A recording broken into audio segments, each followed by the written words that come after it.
تو قیامت تک کے لیے لعنت لے کے آئے گا. کہا یہ جادو پر کوئی نہیں سکتا. اچھا یہ عام سی جنگ بھی نہیں تھی, کوئی نارمل تلوار والی جنگ نہیں تھی کہ پہاڑی پہ چڑھ کے بچ جایا کرتے تھے. یہ وہ جنگ نہیں تھی کہ پہاڑ سے بچ جائے. اب یہ لعنت والا میدان ہے, ایک مرتبہ اگر پڑ گئی تو قیامت تک نسلوں تک پیچھا رکھے گی.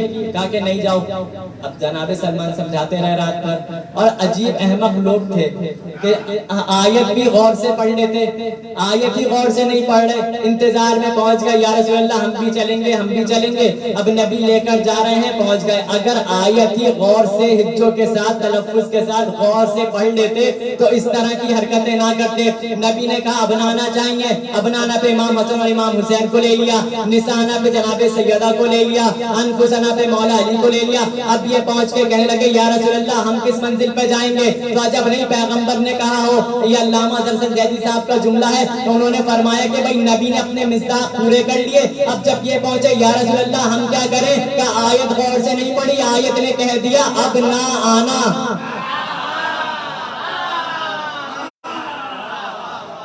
کیا آیت نے کہہ تو دیا اب نہ آنا, جن کو لے کر جانا تھا میں ان کو لے کر جا رہا ہوں. بات آئی تھی دین کی. اچھا عیسائیوں کو کیا جناب سیدہ کی عصمت پہ اعتراض تھا, مولا علی کی ولایت پہ اعتراض تھا, امام حسن کے جوانان جنت کے سردار ہونے پہ اعتراض تھا؟ اس پہ تو اعتراض نہیں تھا. ان کا اعتراض کیا تھا کہ آپ نبی نہیں ہیں, اور اعتراض یہ تھا کہ قرآن اللہ کی کتاب نہیں ہے. تو ہونا کیا چاہیے تھا؟ نبی کو خود جانا چاہیے تھا اور قرآن کو لے کر جانا چاہیے تھا.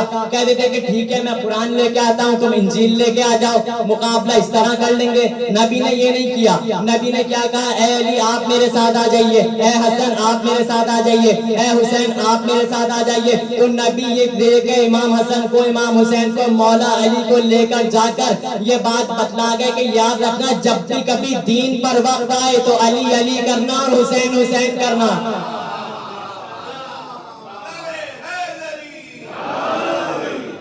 دین پہ مشکل آئی, اب دین مشکل میں آیا تو نبی نے ان کا انتخاب کیا. تو ایک اصول اور بھی نبی نے دے دیا کہ جب بھی کبھی مشکل میں پھنس جاؤ, جب بھی کبھی کوئی مشکل آ جائے تو پھر ان کو پکارا کرو. جب بھی کوئی مشکل ہو تو ان کو پکارا جاتا ہے. بتلا رہے ہیں کہ تم پکارو اپنی مشکل آسان کرنے کے لیے, نبی پکارتا ہے دین کی مشکل آسان کرنے کے لیے. تو یہ ہیں جو دین کی مشکل آسان کر رہے ہیں, تو یہ دین کی مشکل آسان کرنے کے لیے چلے. تو بھئی جن کی وجہ سے دین کی مشکل آسان ہو رہی ہے انہی کا نام سلیبس سے, انہی کا ذکر سلیبس سے نکالا جا رہا ہے. علی و حسین کا ذکر تھا نہیں جن واقعات میں, علی و حسین کا ذکر تھا نہیں جن واقعات میں, وہ واقعات ملتے ہیں اب دینیات میں. اور جن کے نام پہ بھیک بھی لیتا نہیں فقیر, نام وہ شامل ہو گئے اسلامیات میں.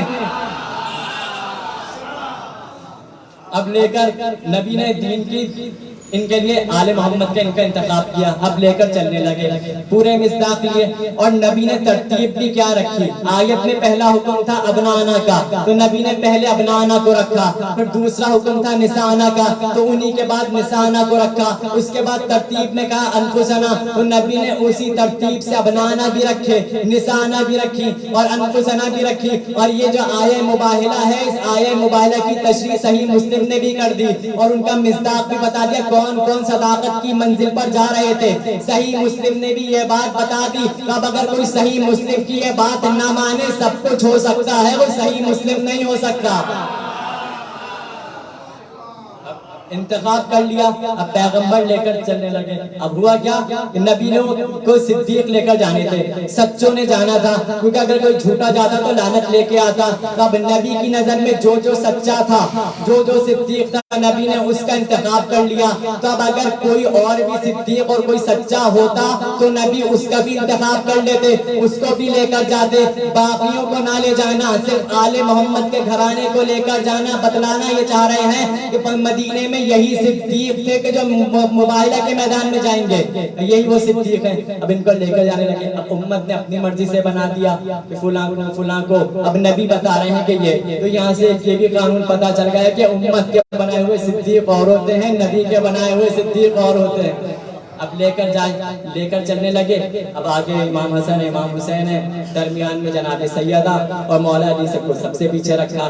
اب ہوا کیا, حکم کیا تھا, ابنانا و ابناکم, لعنت آنی ہے یہاں پہ میدان مباہلہ میں. اب جیسے ہی مباہلہ کے میدان میں پہنچنے لگے تو ہوا کیا کہ لعنت کا میدان تھا، آئے عیسائی مقابلے پہ، لیکن عیسائیوں کا جو بڑا تھا اس نے کہا کہ دیکھو اگر نبی اپنے ساتھ اپنے گھر والوں کو لے کر آئے تو مباہلہ نہ کرنا، اور اگر اپنے ساتھیوں کو لے کر آئے تو مباہلہ کر لینا۔ عیسائی تھا، صحابیوں کو بھی پہچانتا تھا اور اہل بیت کو بھی پہچانتا تھا۔ اب جیسے آئے تو ان کے عیسائیوں کے بڑے نے دیکھا، کہنے لگا کہ بھائی میں ان کی پیشانی سے ایسا نور نکلتے دیکھ رہا ہوں، ایسا نور دیکھ رہا ہوں کہ اگر یہ پہاڑ کو اشارہ کر دیں تو پہاڑ اپنا راستہ چھوڑ دے گا، پہاڑ کو اشارہ کرے تو پہاڑ اپنی جگہ کو چھوڑ دے گا، خبردار ان سے مباہلہ نہ کرنا۔ بھائی وہ عیسائی تھا، ایک مرتبہ دیکھا اور پہچان گیا، ایک مرتبہ دیکھا عظمت بھی سمجھ گیا، مگر ان کے بارے میں کیا حکم ہے جو پاس بیٹھتے رہے پھر بھی عظمت نہ سمجھتے رہے۔ ایک مرتبہ دیکھا اور پہچان گیا۔ عیسائیوں نے انکار کر دیا کہ بھئی ہم اپنی دین پہ رہیں گے، ہم مباہلہ نہیں کر رہے، مباہلہ سے انکار کر دیا۔ اچھا اگر مباہلہ کر لیتے تو کیا ہوتا؟ مباہلہ کے لیے آئے تو تھے، لعنت پڑ جاتی۔ اب یہاں پہ آیت میں ابناءنا پتہ چل گئے، نساءنا پتہ چل گئی، انفسنا پتہ چل گئے۔ اب ابناءکم کون نہیں پتہ چلا، نساءکم کون نہیں پتہ چلا، انفسکم کون نہیں پتہ چلا، کیونکہ اگر مقابلے پہ آتے تو وہ ابناءکم کہلاتے، نساءکم کہلاتی اور انفسکم کہلاتے۔ انہوں نے تو انکار کر دیا، ہم تو مباہلہ کریں گے ہی نہیں۔ اب تلاش کرو یہ ابناءکم کہاں گئے، نساءکم کہاں ہے اور انفسکم کون ہے؟ تو نبی پنجتن پاک کو میدان مباہلہ میں لے کر جا کر بتلا گئے کہ اب یاد رکھنا، اب جو بھی ان کی عظمت سے ٹکرائے گا لعنت نہیں برس جائے گی۔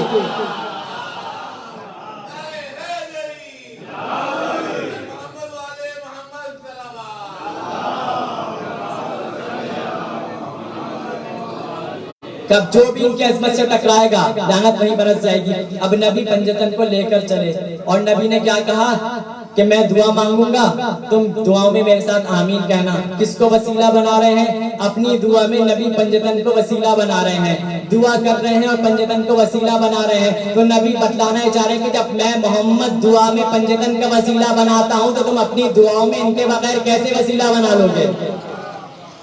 عیسائی تھے، مباہلہ سے دستبردار ہو گئے، کہا کہ ہم مباہلہ نہیں کریں گے، کہا کہ ایسا نور دیکھ رہا ہوں۔ عظمت سمجھ گئے، عظمت سمجھے تھے تبھی تو راہب آیا تھا مولا حسین کے پاس۔ عظمت سمجھ میں آئی تھی کہ ان کی عظمت کیا ہے، اسی عظمت کو دیکھتے ہوئے راہب آیا تھا رسول اللہ کے پاس اور کہنے لگا کہ یا رسول اللہ اب تک کوئی اولاد نہیں ہوئی، آپ دعا کیجئے کہ اللہ مجھے اولاد دے دے۔ تو نبی نے فرمایا اے راہب تمہارے مقدر میں، تمہاری تقدیر میں اللہ نے اولاد نہیں رکھی۔ کہنے لگا یا رسول اللہ آپ دعا کیجئے اولاد ہو جائے۔ نبی نے بتا دیا کہ تمہارا مقدر بتا رہا ہے کہ اللہ نے تمہاری نسل میں اولاد نہیں لکھی۔ یہ سن کر واپس پلٹنے لگا۔ اب جیسے ہی واپس جانے لگا راستے میں مولا حسین نے راہب کا ہاتھ پکڑا اور ہاتھ پکڑ کر نبی کے پاس لے کر آ گئے اور آ کر کہا نانا جس کے مقدر میں کچھ نہیں ہوتا وہ ہمارے ہی در سے تو آ کے لیتا ہے، نانا یہ اولاد لینے آیا ہے، آپ اس کو اولاد دے دیجئے۔ فرمایا کہ حسین اس کے مقدر میں اولاد نہیں ہے۔ ادھر مولا حسین نے راہب کے چہرے کو دیکھا اور کہا کہ نانا ایک بیٹا دے دیا۔ نبی نے کہا اس کے مقدر میں اولاد نہیں، کہا نانا 2 بیٹے دے دیے، کہا نانا 3 بیٹے، یہاں تک کہ 7 بیٹے راہب کو دیے۔ راہب نے کہا بس، راہب نے بس کہہ دیا ورنہ حسین قیامت تک بیٹے دیتے رہے۔ یہاں راہب کو بیٹے مل گئے، راہب کا اجڑتا ہوا گھر بس پڑا اور مولا حسین کا بھرا گھر اجڑ گیا۔ راہب کو جب بیٹے مل گئے نا تو اس نے کہا مولا حسین سے کہ مولا آپ مجھ سے ایک وعدہ کیجئے کہ آپ میرے گھر مہمان ضرور ہوئیے گا، آپ وعدہ کیجئے آپ میرے گھر ضرور آئیں گے۔ مولا نے کہا اے راہب بالکل ہمارا وعدہ رہا، ہم ضرور آئیں گے، لیکن ہو سکتا ہے راہب ہم آئیں اور تم ہمیں پہچان نہ سکو، ہمارا وعدہ رہا کہ ہم ضرور آئیں گے۔ وعدہ مولا حسین نے پورا کرنا شروع کیا۔ وعدہ ہو گیا بچپنے میں، اب مولا حسین نے 6 برس کی 7 برس کی عمر میں راہب سے وعدہ کیا۔ اب مولا وعدہ پورا کرنے آئے ہیں، 50 سال گزر گئے۔ راہب کو اطمینان تھا کہ مولا نے وعدہ کیا تو ضرور مولا میرے گھر آئیں گے۔ 50 برس گزر گئے، اب مولا کا کہا مولا چلے۔ اب جیسے قافلہ لٹا ہوا قافلہ بازاروں سے آنے لگا نا اب راہب کے گھر کی طرف سے قافلہ گزرنے لگا. اب جو راہب نے دیکھا کہ کچھ سر ہے جو نوکے نیزہ پہ بلند ہے اور کچھ بیویاں ہیں جن کے ہاتھ پسے گردن پہ بندھے ہوئے ہیں. دیکھ کر سمجھ گیا کہ ان پہ لگتا ہے بڑا ظلم و ستم ہوا ہے, بڑا ظلم ہوا ہے. کیا دیکھا, ایک بیمار ہے جس کے گلے میں طوق ہے, ہاتھوں میں ہتھکڑیاں ہیں, پیروں میں بیڑیاں ہیں, زنجیروں میں جکڑا ہوا ہے اور کمر کو جھکائے ہوئے چل رہا ہے. راہب کے گھر کے آگے قافلہ آ کے رکا. ایک مرتبہ راہب کی نظر ایک سر کی جانب گئی. اب جو سر کو دیکھا تو سر کو دیکھ کے تعجب کرنے لگا, لگتا ہے کہ یہ کسی ہستی کا سر ہے, یہ کوئی عام سر نہیں ہے. ایک مرتبہ آیا اور آ کر قافلے والوں سے کہنے لگا کہ ذرا ایک رات کے لیے سر تم مجھے دے سکتے ہو, ایک رات کے لیے سر مجھے دے دو. انہوں نے سر دینے سے انکار کر دیا. اس نے پاس جو کچھ دولت تھی دولت پیش کر کے کہا کہ ایک رات کے لیے سر مجھے دے دو, یہ کسی ہستی کا سر لگتا ہے. ایک مرتبہ سر کو لیا اور سر لے کے اپنے گھر میں آیا. اب جیسے ہی گھر میں آیا, جس جگہ پہ انجیل رکھتا تھا, انجیل کی تلاوت کرتا تھا, انجیل کو جگہ سے ہٹا کے رکھ دیا, ہٹایا اور اسی جگہ مولا حسین کا سر رکھ دیا. سر رکھنے کے بعد ایک مرتبہ سر کی حالت دیکھی کہ چہرے پہ خون لگا ہوا ہے, زخم کے نشان ہے چہرے پہ. سر کو دیکھ کر کہنے لگا لگتا ہے کہ تجھ پہ بڑا ظلم ہوا ہے. ہونٹوں کو دیکھا, ہونٹ بڑے خشک تھے. کہنے لگا لگتا ہے کہ تمہیں پیاسا بھی مارا گیا ہے, تمہیں پیاسا بھی ذبح کیا گیا ہے, بڑا مظلوم لگتا ہے یہ سر. ایک مرتبہ پانی سے چہرے کو صاف کرنا شروع کیا اور صاف کرنے کے بعد چہرے کو صاف کر کے سر کو سامنے رکھا اور کہنے لگا اے سر تو مجھے اتنا بتا دے تو کس کا سر ہے, تو مجھے کسی ہستی کا سر لگتا ہے, ذرا بتا تو ہے کون, تو تیرا سر کون سا ہے, تو ہے کس گھرانے کا, ذرا اپنا تعارف تو کرا, تو کسی ہستی کا سر ہے. ایک مرتبہ سر حسین سے آواز آئی اے راہب نہ پہچانا, میں حسین ہوں, بچپنے میں نے تم سے وعدہ کیا تھا اے راہب تیرے گھر آؤں گا. اے راہب حسین وعدہ کرنے تیرے گھر آ گیا. حسین نے کہا تھا راہب میں آؤں گا اور تو پہچان نہ سکے گا. الا لعنت اللہ علی القوم الظالمین. ماتم حسین.